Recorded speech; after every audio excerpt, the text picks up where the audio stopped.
السلام علیکم اسٹوڈینٹس، کیسے ہیں آپ سب؟ امید کرتی ہوں آپ سب لوگ ٹھیک ہوں گے، خیریت سے ہوں گے۔ آج ہم کلاس 7 کی اردو سٹارٹ کرنے جا رہے ہیں اور اس کا سب سے پہلا سبق ہے حمد۔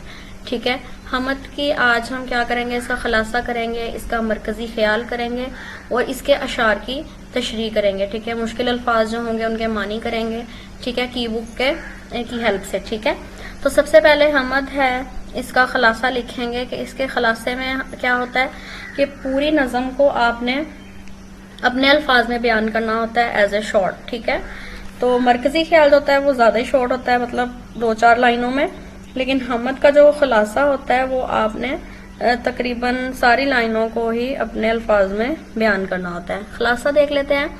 اللہ تعالیٰ اس کائنات کا نظام نہایت احسن انداز سے چلا رہا ہے، وہ نظر نہیں آتا مگر کائنات کی ہر چیز میں اس کی قدرت کے جلوے نظر آتے ہیں۔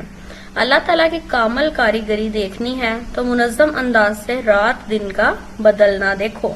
کائنات کی ہر ایک چیز اللہ تعالیٰ کے حکم سے اپنے مقرر مدار میں چل رہی ہے۔ اللہ تعالیٰ کی ذات ایسی نہیں کہ اسے بتوں میں تلاش کیا جائے، بلکہ وہ سب چیزوں کا خالق ہے۔ کائنات میں اللہ تعالیٰ کے حکم کے بغیر ایک پتا بھی حرکت نہیں کر سکتا۔ بے شک اللہ تعالیٰ ہماری نیتوں سے خوب واقف ہے اور عزت و ذلت اسی کے ہاتھ میں ہے، جسے چاہے بادشاہ کر دے، جسے چاہے فقیر بنا دے، سب اسی کے اختیار میں ہے۔ تمام مخلوقات اسی کی محتاج ہیں۔ اللہ تعالیٰ ہی ہے جو تاریکی کو روشنی اور روشنی کو تاریکی میں بدلنے والا ہے۔ زندگی اور موت اسی کے قبضہ قدرت میں ہے۔ ہمیں صرف اسی کی عبادت کرنی چاہیے اور اسی کے احکامات کی پیروی کرنی چاہیے۔ تو ایز اے شارٹ اگر میں بتاؤں تو اس میں حمد میں ہمیں اللہ تعالیٰ کی تعریف بیان کرنی ہوتی ہے، ٹھیک ہے، اور مظفر وارسی نے یہ نظم لکھی ہے، ٹھیک ہے، اور اس میں بیسیکلی ہے کیا کہ اللہ تعالیٰ نے کائنات کا نظام سنبھالا ہوا ہے اور ہمیں نظر نہیں آتا، لیکن کائنات کی ہر چیز میں اگر ہم دیکھیں تو اس کی قدرت کے جلوے نظر آتے ہیں، ٹھیک ہے، اور رات دن کا بدلنا دیکھو، سورج کا آنا جانا دیکھو، تو ہمیں اللہ کی قدرت نظر آتی ہے، ٹھیک ہے۔ تو اللہ تعالیٰ کی ذات ایسی نہیں ہے کہ ہم اسے بتوں میں تلاشیں، بتوں کی پوجا کرنی شروع کر دیں، وہ تو ہر چیز کا خالق و مالک ہے، ٹھیک ہے، اس کے حکم کے بغیر کوئی پتا بھی نہیں ہل سکتا۔ تو اسی طرح سے اگر وہ کسی کو چاہے امیر کر دے، کسی کو چاہے غریب کر دے، ٹھیک ہے، یہ سب اس کا خلاصہ تھا۔ اس کے بعد ہے مرکزی خیال۔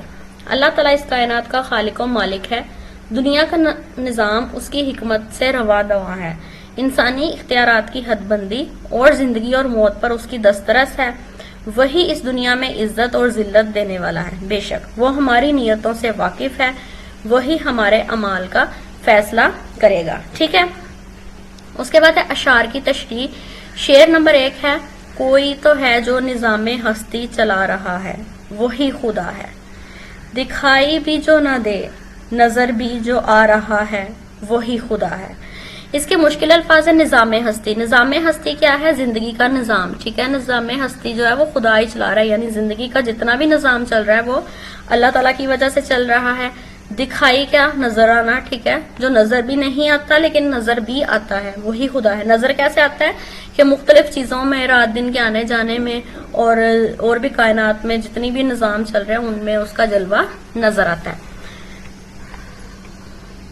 اس کی تشریح دیکھتے ہیں۔ شاعر اس شعر میں خدائے بزرگ و برتر کی تعریف کرتے ہوئے کہہ رہا ہے کہ در حقیقت اللہ تعالیٰ نے اپنی ذات کو نہایت اعلیٰ و عمدہ طریقے سے منوایا ہے۔ وہ نظر نہیں آتا مگر اس کی بنائی ہوئی کائنات اور اس میں کار فرما نظام اس کی ہستی کا ثبوت دیتے ہیں۔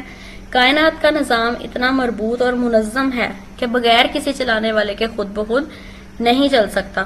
سورج کا اپنا مقررہ وقت پر طلوع و غروب ہونا، موسموں کا آنا جانا، چاند، زمین اور دیگر سیاروں کی مخصوص گردش اس کی شان قدرت کی نشانیاں ہیں۔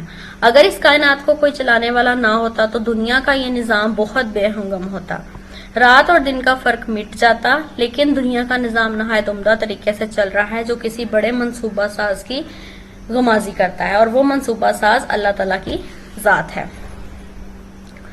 دوسرا شعر ہے، تلاش اس کو نہ کر بتوں میں، وہ ہے بدلتی ہوئی رتوں میں، جو دن کو رات اور رات کو دن بنا رہا ہے، وہی خدا ہے۔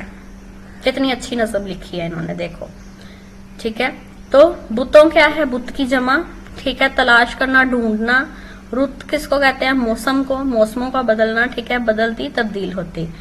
شاعر اس شعر میں اللہ تعالیٰ کی حکمت اور تخلیقی صلاحیتوں کا ذکر کرتے ہوئے کہتا ہے کہ اللہ تعالیٰ کی ذات کو بتوں میں تلاش نہ کرو, بلکہ کائنات کے ذرے ذرے میں اس کی ذات کا عکس موجود ہے. دن کو رات اور رات کو دن میں بدلنے والا اللہ تعالیٰ ہے. ہر ذی شعور شخص اللہ تعالیٰ کی عظمت و دانائی کا معترف ہے. اللہ تعالیٰ کو بدلتے ہوئے موسموں میں تلاش کیا جا سکتا ہے, کیونکہ موسموں کا اپنے مقررہ وقت پر بدلنا اللہ تعالیٰ کی حکمت کی نشانی ہے.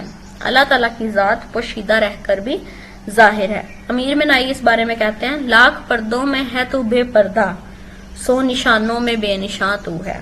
ٹھیک ہے. اس کے بعد شعر نمبر 3 ہے, کسی کو سوچوں نے کب سراہا, وہی ہوا جو خدا نے چاہا, جو اختیار بشر پہ پہرے لگا رہا ہے وہی خدا ہے. مشکل الفاظ کے معنی سراہا کیا ہوتا ہے؟ تعریف کرنا, سراہنا. ٹھیک ہے. اختیار بشر انسانی اختیار. ٹھیک ہے. پہرا لگانا, حد بندی کر دینا یا پابندی لگا دینا. چاہا بہتر سمجھنا. ٹھیک ہے. اس کی تشریح میں آئے گا کہ شاعر اس شعر میں اللہ تعالیٰ کی تعریف بیان کر رہا ہے کہ اگر ہم کسی چیز کی خواہش کو ظاہر کریں یا اس کو حاصل کرنے کے بارے میں سوچیں اور اس کے حصول کے لیے جد و جہد بھی کریں, مگر وہی ہوتا ہے جو اللہ تعالیٰ چاہتا ہے. انسان کو اللہ تعالیٰ نے محدود اختیارات دے رکھے ہیں. قرآن مجید میں اللہ تعالیٰ نے انسانوں کو بدی کے کاموں سے منع کیا ہے اور نیکی کے کام کرنے کی ہدایت کی ہے. اللہ تعالیٰ نے غلط کاموں پر سزا دینے کا اعلان کیا ہے تاکہ لوگ ایک دوسرے سے اچھا رویہ رکھیں, ظلم نہ کریں, اپنے مفادات کے لیے دوسروں پر جبر نہ کریں اور کمزوروں پر رحم کریں. اللہ تعالیٰ نے انسانوں کے اختیارات پر جو پہرے لگائے ہیں, ہمیں ان حد بندیوں کو نہیں توڑنا چاہیے, اسی میں ہماری بلائی ہے. ٹھیک ہے. شعر نمبر 4 ہے, نظر بھی رکھے سماعتیں بھی, وہ جان لیتا ہے نیتیں بھی, جو خانہ لا شعور میں جگمگا رہا ہے وہی خدا ہے. سماعتیں سننے کی قوت. ٹھیک ہے. نظر دیکھنا, نیتیں ارادے, خانہ لا شعور دماغ کا پوشیدہ حصہ, جگمگانا روشن ہونا. تشریح میں آئے گا اس شعر میں شاعر اللہ تعالیٰ کی صفات کا ذکر کرتا ہے کہ اچھا آپ نے کیا کرنا ہے کہ تشریح سے پہلے مشکل الفاظ کے معنی لکھنے ہیں اور اس کے بعد آپ نے لکھنا ہے نظم کا نام. نظم کا نام لکھ کے آپ نے آگے لکھنا ہے حمد. ٹھیک ہے. اور اس کے بعد آپ نے لکھنا ہے شاعر کا نام. ٹھیک ہے. شاعر کا نام یہ اگر آپ لکھیں گے تو ایگزامینر پہ بہت اچھا امپیکٹ پڑتا ہے اس چیز کا کہ اس بچے نے بہت اچھے سے تیاری کی ہے. ٹھیک ہے. نظم کا نام بھی لکھنا ہے اور شاعر کا نام بھی لکھنا ہے. ٹھیک ہے. مشکل الفاظ کے معنی لکھیں گے آپ سب سے پہلے, اس کے بعد نظم کا نام اور شاعر کا نام, اور اس کے بعد تشریح سٹارٹ کریں گے. ٹھیک ہے. وہ ہماری سرگوشیاں اور دعائیں سن رہا ہے, وہ اپنے کمال علم سے ہماری نیتوں کو جان لیتا ہے. اللہ تعالیٰ نے قرآن مجید میں فرمایا, اعمال کا دار و مدار نیتوں پر ہے, ہمیں اچھا اور نیک ارادہ رکھنے پر ہی اجر سے نوازا جاتا ہے.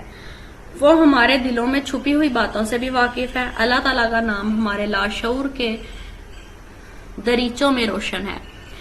ہمیں معلوم ہے کہ اللہ تعالیٰ ہی ہمارا خالق و مالک ہے, اسی نے ہمیں زندگی دی, ہمارے جسم کا نظام اسی کی بدولت چل رہا ہے, وہی ہمیں موت بھی دے گا. حفیظ جلندری اس بارے میں کیا کہتے ہیں, وہی خالق ہے دل کا اور دل کے نیک ارادوں کا, وہی مالک ہمارا اور ہمارے باپ دادوں کا.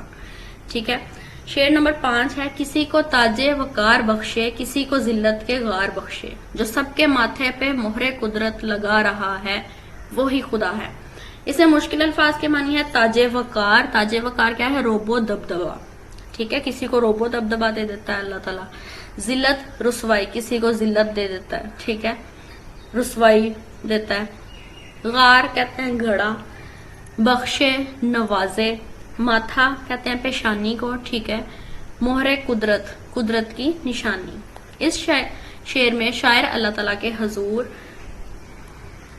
حمد سرا ہو کر کہتا ہے کہ اللہ تعالیٰ کی مرضی ہے کہ وہ جسے چاہے اس دنیا میں عزت کا تاج پہنائے اور جسے چاہے ذلت اور رسوائی کے گڑھے میں پھینک دے. لیکن اس کا یہ ہرگز مطلب نہیں ہے کہ اللہ اپنے بندوں سے پیار نہیں کرتا. ٹھیک ہے. اگر وہ ذلت اور رسوائی کے گڑھے میں پھینکتا ہے تو یہ انسان کے لیے آزمائش ہوتی ہے. انسان کو ہر حال میں اللہ کا شکر ادا کرنا چاہیے. ٹھیک ہے. وہ ہمارے اعمال کے حساب سے جزا اور سزا دے گا. نیک لوگوں کی پیشانیاں نیکی سے دمک رہی ہوں گی یعنی چمک رہی ہوں گی. اللہ تعالیٰ نے قرآن مجید میں فرمایا. اچھا اگر آپ کو تشریح کرتے کرتے کوئی حدیث اس سے ریلیٹڈ یاد آ جاتی ہے یا پھر کوئی آیت یاد آ جاتی ہے یا کوئی بھی کوٹیشن کسی بھی مشہور شخصیت کی کوئی کوٹیشن یاد آ جاتی ہے, ٹھیک ہے, گولڈن ورڈز یا کوئی شعر اس سے ریلیٹڈ یاد آ جاتا ہے تو آپ اس میں ایڈ کر سکتے ہیں. اس سے آپ کی پریزنٹیشن زیادہ اچھی رہے گی تشریح کی, ٹھیک ہے. آپ انہیں دیکھیں گے کہ وہ سجدے اور رکوع کر رہے ہیں. وہ اللہ تعالیٰ کا فضل اور اس کی رضامندی کی جستجو میں ہیں. اس کا نشان ان کے چہروں پر سجدوں کے اثر سے ہے.